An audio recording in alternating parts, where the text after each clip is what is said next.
Hey everyone, this is G. Welcome back to our Heritage Group channel. We're here with another very special white glove service car for you today. We're featuring a 2003 Porsche 911 GT2.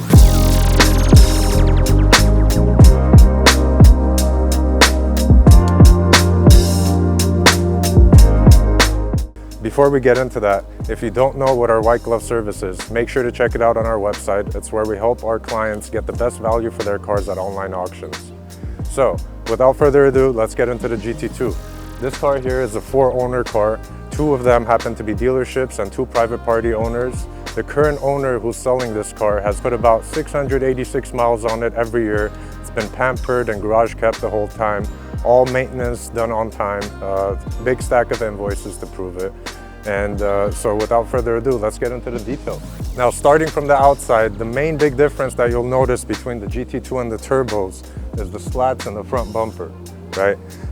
Besides that, moving along to the side, you'll notice that the GT2s all came with carbon ceramic brakes wrapped in yellow calipers. Onto the back side of the car, you'll notice that you have the vent that leads directly into the intercooler for the car.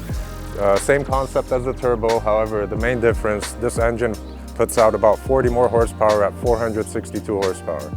And not to mention that this is a rear-wheel drive and not an all-wheel drive. So you'll have a lot more fun trying to keep the rear tires down. A few more things to point out on the exterior here. If you take a look at the center caps on the wheels, you'll notice that the Porsche crest, the bottom point points directly to the valve stem cap. This was used in their racing days to make it easier to identify where the valve stem is so you could fill air quickly. All right, so taking a peek at the interior of this car, as soon as you open it, you're welcomed with black leather interior with carbon fiber accents, starting with the door sill with the GT2 logo right here.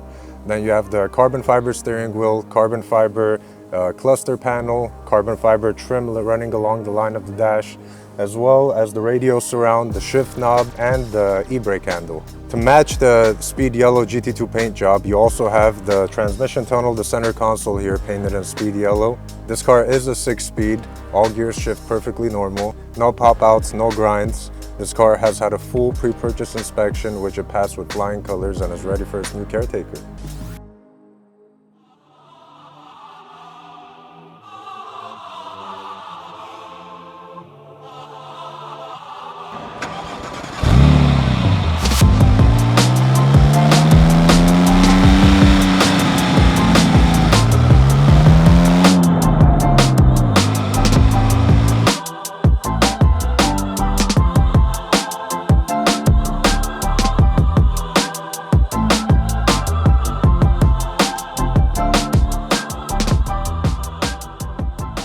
So we are taking this GT2 for a drive right now.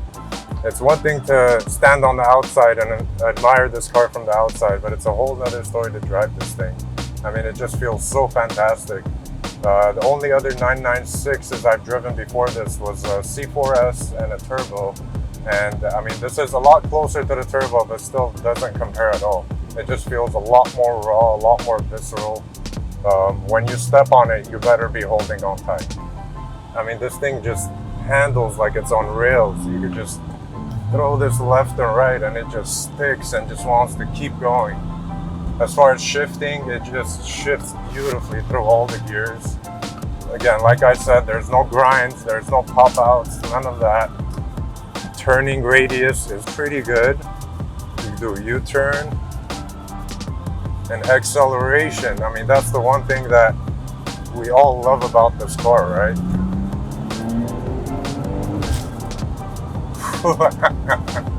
It just puts a big smile on your face like you're a kid in a candy store. All right, that concludes today's white glove service video for this beautiful 996 GT2. This car is going up to auction very soon. If you have any questions about the car while it's at auction, please leave a comment. We'll get back to all the comments as soon as we can. And happy bidding.